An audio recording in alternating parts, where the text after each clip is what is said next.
मुझे लगता है राहुल गांधी के टिप्पणी पर टिप्पणी करना ही बेकार है, क्योंकि वो कोई विचार से तो करते नहीं।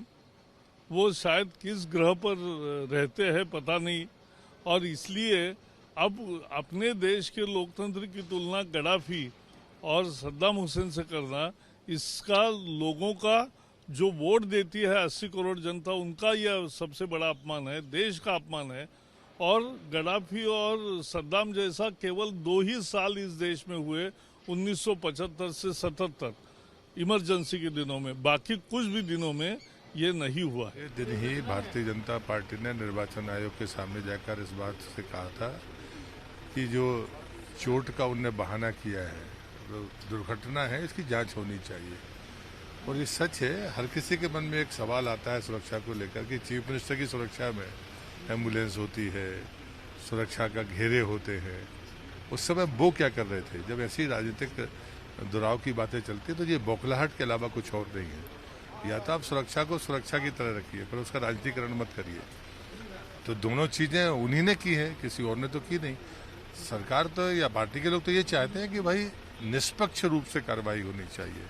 तो ये कुल मिलाकर उनकी हार की हताशा है जो वो आरोप लगा रही है। ये तो सबको पता है कि सब पार्टी के कार्यकर्ता के नाते अपनी जिम्मेदारी का निर्वहन कर रहे हैं, इसमें तो कोई दो मत नहीं। सर, एक ममता बनर्जी सरकार पर, हालांकि वो बीजेपी ने नहीं, अधीर रंजन चौधरी ने लगाए हैं, लेकिन उन्होंने जो कहा है कि सिर्फ कोल स्मगलिंग नहीं, कोल स्मगलिंग के अलावा बंगाल की पहचान जो है काऊ स्मगलिंग के लिए भी बन गई है। यहाँ की माताएं बहनें जो है वो सुरक्षित नहीं है, कब किसको उठा करके और उनका ह्यूमन ट्रैफिकिंग का मामला आ जाता है सामने, इस तरह के आरोप लग रहे हैं। देखिए, ये बात है, भारतीय जनता पार्टी का कार्यकर्ता बलिदान देकर भी कहता रहा है।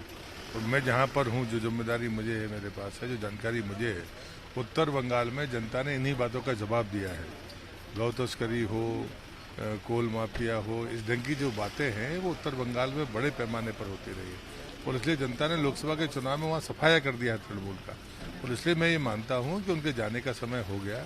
अमित भाई की ये बात बिल्कुल सही है। उन्होंने कहा कि कॉन्स्टिट्यूशनल एज पूरा कर रही है, इकबाल तो खत्म हो गया, ये बात तो सच है। सर, एक आखिरी सवाल है सर की है कि मुअम्मर गद्दाफी और सद्दाम हुसैन के समय में भी वोटिंग का लोगों को राइट था। उन्होंने आगे बढ़ते हुए एक कदम और कहा है कि खुद बीजेपी के एमपी संसद में उनसे कहते हैं कि उनको किसी भी मुद्दे पर खुल करके बोलने की आज़ादी नहीं, ऊपर से निर्देश आता है। उनको भी मुझे लगता है कि पार्टी इजाजत नहीं दे रही है और कुछ भी बोलते रहते हैं। पार्टी में उनके खुद क्या होता है, इसलिए राहुल गांधी की बात पे अब जवाब देना बंद कर देना चाहिए। तो क्या उनको आपातकाल याद आ रहा है? अब उनको जो याद आता है उनको पार्टी के भीतर, अब आपातकाल उनको बुढ़ापे में याद आ रहा है।